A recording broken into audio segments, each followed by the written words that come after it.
L'homme qui a redessiné le Proche-Orient est mort avant d'en voir le résultat, 39 ans, emporté par la grippe en pleine conférence de paix, pendant qu'on gravait ses frontières dans le marbre.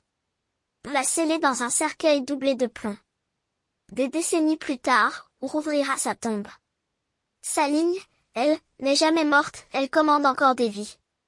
Tout part d'un trait sur une carte, et tout tient, au fond, dans une seule phrase, que je garde pour la toute fin. 1916, la Première Guerre mondiale broie l'Europe, et à l'autre bout, l'Empire ottoman agonise, 6 siècles de domination sur le monde arabe, prêt à s'effondrer. Deux hommes vont se partager les ruines avant même qu'elles soient tombées. Un Britannique, Mark Sick, baronnet et député. Un Français, François-Georges Picot, ancien consul à Beyrouth. Ni élus, ni généraux. Deux diplomates, une carte, et le Proche-Orient entre leurs mains. Les négociations commencent fin 1915, dans le secret absolu. Le 16 mai 1916, l'accord est signé, avec la bénédiction de la Russie tsariste. Sur le papier, une chose simple et monstrueuse, découper les provinces arabes de l'Empire ottoman en zones d'influence. Ce qui reviendra à Paris, ce qui reviendra à Londres. Des peuples entiers, des vies millénaires, réduits à des cases sur un tableau que personne, sur place, n'a jamais vu. L'outil du partage? Un simple crayon gras. Sick trace un trait qui part de la Méditerranée et file à travers le désert jusqu'aux portes de la Perse. Au nord, la France, au sud, la Grande-Bretagne. Ni l'un ni l'autre n'a vécu là-bas. Ils ignorent où campent les tribus, où prient les communautés, où se croisent les langues. Le trait, lui, s'en moque. Il coupe droit. La Palestine, elle, garde un statut à part, promise à une administration internationale. Le reste? Verrouillé. À l'instant où l'encre sèche, ce n'est plus un brouillon de diplomate, c'est une loi que des millions de gens subiront sans jamais l'avoir lue. Dans les rues de Damas, d'Alep ou de Bagdad, personne ne sait encore que son avenir vient d'être décidé à des milliers de kilomètres de là. Mais voici le problème, au même moment, Londres promet exactement l'inverse. Entre 1915 et 1916, le haut-commissaire britannique en Égypte échange des lettres avec Hussein Ben Ali, le shérif de la Mecque. La promesse est énorme, soulevez-vous contre les Turcs, et vous aurez un grand royaume arabe indépendant.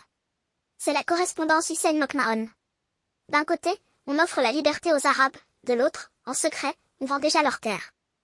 Les Arabes y croient. En 1916, la grande révolte arabe éclate.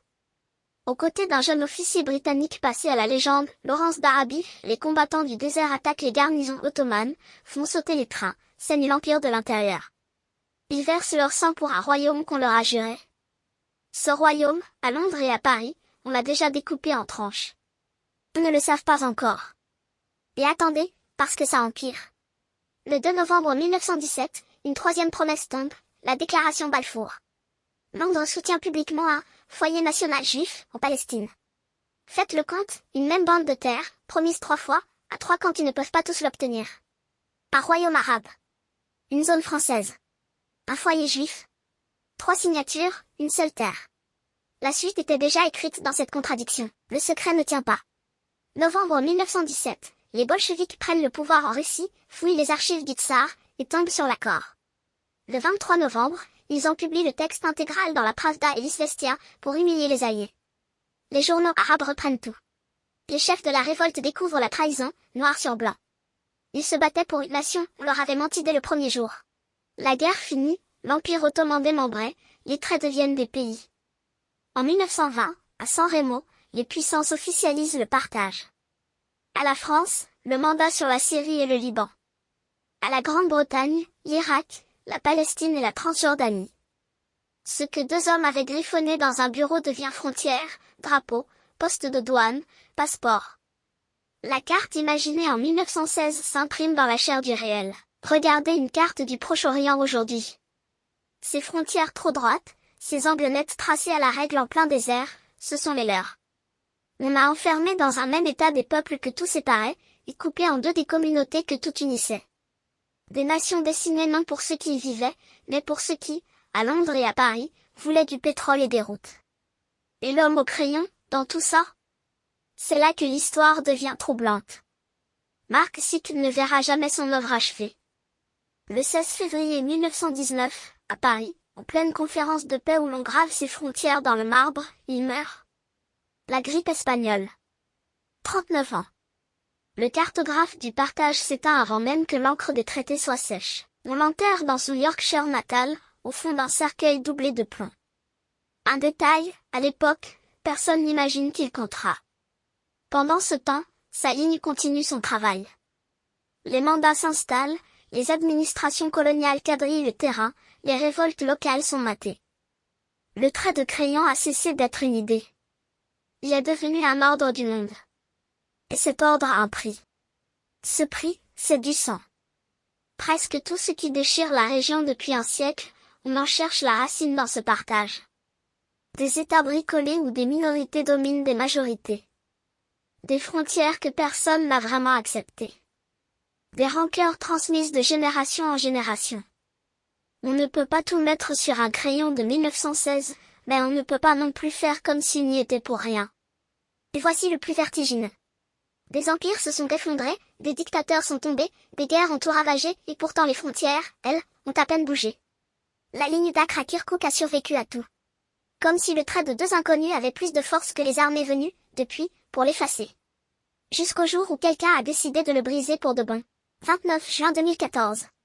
L'État islamique, qui vient d'engloutir un tiers de l'Irak et de la Syrie, diffuse une vidéo. Son titre, la fin de Sykes-Picot. On y voit des bulldozers défoncer le talus de terre qui marque la frontière entre les deux pays. Des colonnes de véhicules franchissent le vide. Sur les réseaux, un mot d'ordre en boucle, Sykes-Picot, c'est fini. Il voulait effacer 1916 à coups de pelleteuse. Et dans cette vidéo, une image reste. Un vieil homme regarde tomber la frontière et essuie ses larmes, un combattant s'approche et lui embrasse le front. 100 ans de ligne, balayés en quelques secondes de propagande.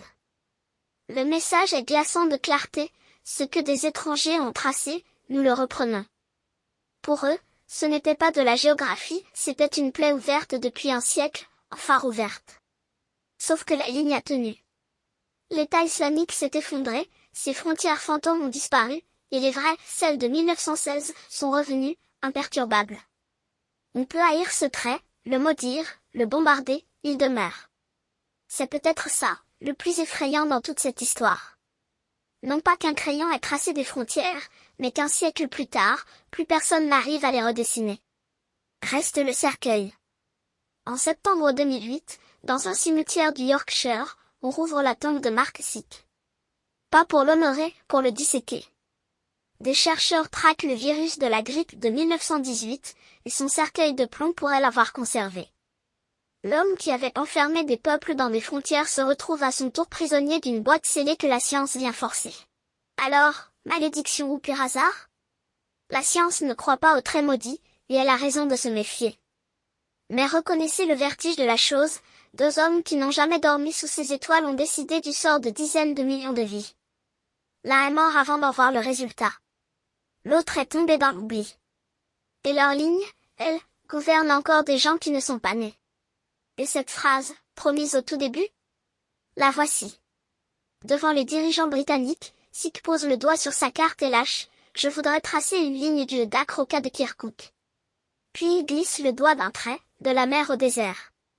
Rien de plus. Deux villes, une phrase, un geste. Un siècle de sang. La vraie question, aujourd'hui, cette ligne finira-t-elle par céder, et à quel prix? Dites-le moi en commentaire. Tu vois un angle qui m'a échappé? Dis-le en commentaire. Abonne-toi si tu veux que je continue à creuser ce genre de sujet.